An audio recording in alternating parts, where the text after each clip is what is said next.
They saw only a broken janitor mopping floors in silence. What they didn't know was that beneath those tired eyes lived a man who once walked through fire, a man who carried secrets the world had forgotten, until one brutal night, when fate forced him to remember who he truly was. The story begins in the echoing halls of a maximum security prison. The clang of metal doors, the smell of bleach and sweat, and the distant shouts of inmates formed the soundtrack of John Keller's everyday life.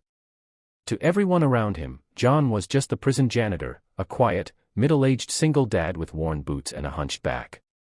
His uniform was faded, his hands calloused, and his eyes carried shadows of battles no one spoke about. John didn't argue when the guards barked orders. He didn't complain when inmates mocked him, calling him Old Man Mop. To them, he was invisible. Just another forgotten worker scraping by. But at home, everything was different. His small apartment smelled of coffee and laundry detergent, with children's drawings taped proudly on the fridge. His 10-year-old daughter, Lily, was his world. She had his late wife's smile, and every night before bed, John would tuck her in and whisper, "Daddy's not much, but he'll always keep you safe."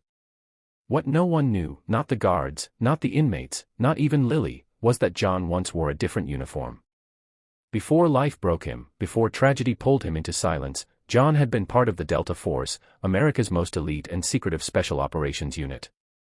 He had carried out missions the world would never read about, saved lives, and lost brothers.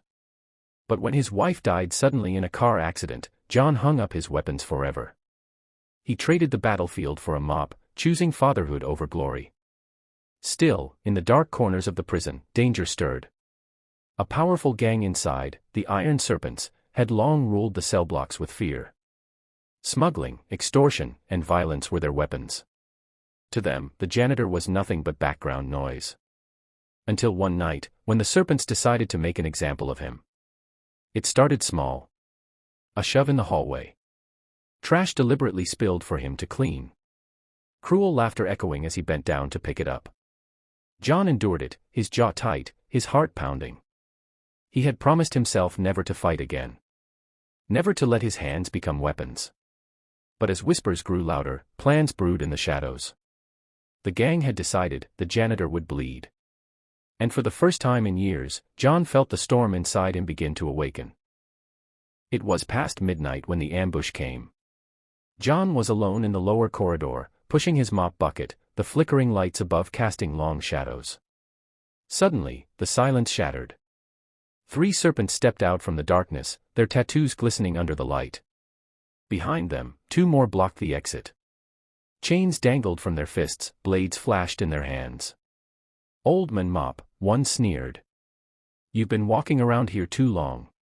Tonight, you pay rent." John's eyes flicked between them.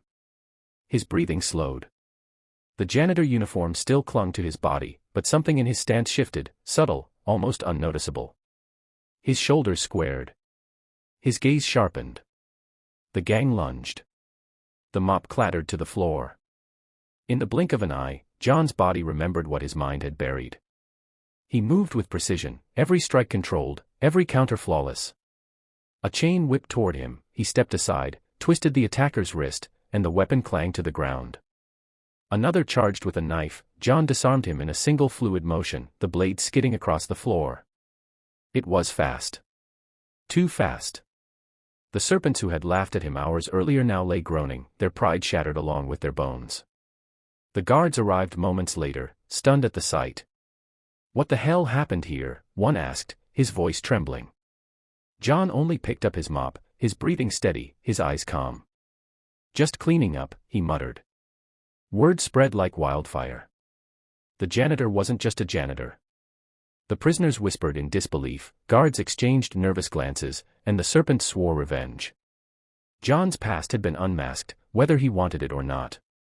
But that night, when he returned home to Lily, his hands shook as he tucked her in. She looked up at him, sensing something heavy in his silence.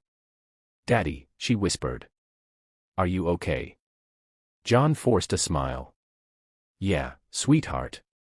Daddy's okay." But deep down, he knew the truth. The war he had buried had found him again. The world that had taken so much from him wasn't done yet. And for the sake of his daughter, he would have to become the man he once was, whether he wanted to or not. the janitor is no longer invisible. He is once again the soldier, the protector, the legend, and the prison has no idea what storm they've just unleashed.